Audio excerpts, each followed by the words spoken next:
l'énorme déception d'avoir pas su contrôler notre frustration.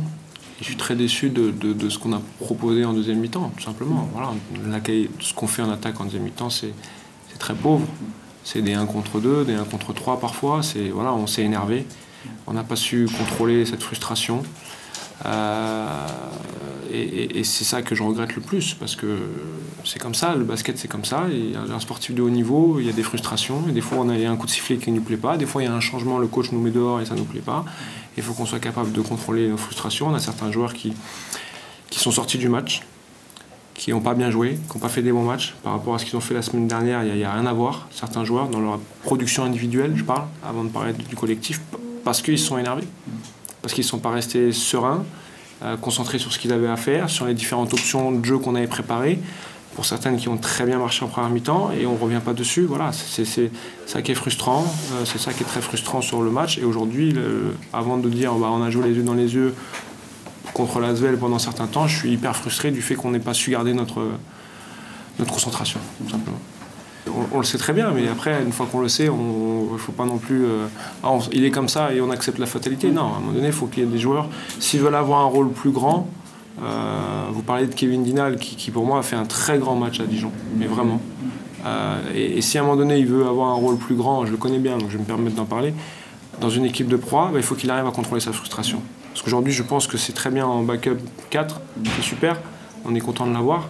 Mais que là, aujourd'hui, en l'absence de Marcel Sommerville et qu'on a besoin qu'il fasse plus, aujourd'hui, pour moi, quand on voit ce qu'il a fait à Dijon et ce qu'on voit qu'il a fait aujourd'hui, on peut être que déçu. Voilà. Après, ce serait trop facile de dire que c'est de sa faute, tout le monde est responsable, voilà. Mais c'est un exemple parmi d'autres, je pourrais prendre d'autres joueurs comme ça. Mais c'est dans l'aspect, on doit en progresser dans le contrôle de nos émotions pour continuer à jouer dans toutes les conditions possibles, avec un joueur qui se blesse, avec le sentiment d'avoir les arbitres contre nous, voilà. Il faut qu'on continue à jouer, et c'est pas ce qu'on a fait ce soir, notamment dans le troisième carton. Ce match-là, il va on va pouvoir mettre certaines de nos faiblesses à jour, voilà, parce qu'on a gagné à Dijon, on pense que tout est parfait. Mais déjà après Dijon, je leur ai dit que tout n'était pas parfait, voilà. Maintenant, généralement, le message passe mieux après une défaite qu'après une victoire, quand on dit qu'il y a plein de choses qui manquent. Donc voilà, on va travailler, on va faire un retour vidéo, on va continuer à essayer de faire jouer un petit peu plus Verdel à la main. Le problème, c'est que Verdel, il ne s'est pas entraîné de la semaine, donc voilà, c'est compliqué aussi. C'est un poste qu'il n'avait pas occupé. Donc bon, c'est sûr que quand on a un meneur qui a très peu joué meneur avec nous, pour la qualité du jeu, ça handicape un petit peu l'équipe. Maintenant, il ne faut pas qu'on cherche des excuses. Moi, depuis le début, j'essaie de moins parler des blessés et de parler des joueurs qui sont là.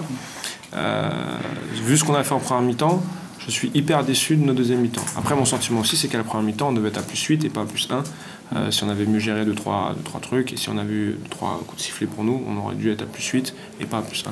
Voilà. Ce que je retiens, c'est que c'est vraiment une saison où tout est possible. Voilà. Où chaque match, on peut les prendre, chaque match, on peut perdre, il n'y aura pas de match facile. Voilà, Nancy, a priori, ils ont été devant une bonne partie du match contre Pau. Voilà, ils sont bien renforcés avec certains joueurs que je connais bien et qui sont pour moi des joueurs qui peuvent être dominants en Pro A. Donc Nancy est loin d'être enterré. Ça va être, quand je vois les résultats d'hier soir, je me dis, un type qui va gagner au Portel, il faut le faire. Hier, Toulon qui revient de -12 contre Paris au début d'un carton, je me dis bon. Donc pour moi, il faut qu'on se concentre que sur nous, qu'on n'ait pas de calcul, qu'on progresse et qu'on regarde notre première mi-temps, qu'on dit ok, là il y a des choses sur lesquelles on peut s'appuyer, et qu'on regarde notre deuxième mi-temps en disant mais les gars, c'est pas possible de jouer comme ça, c'est pas possible. Voilà.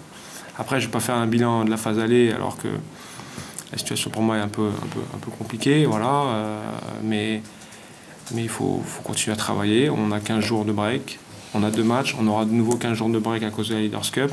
Il faut qu'on se serve de ces semaines-là pour travailler dur. Et on espère aussi se servir de ces semaines-là pour réintégrer certains joueurs, ça c'est sûr.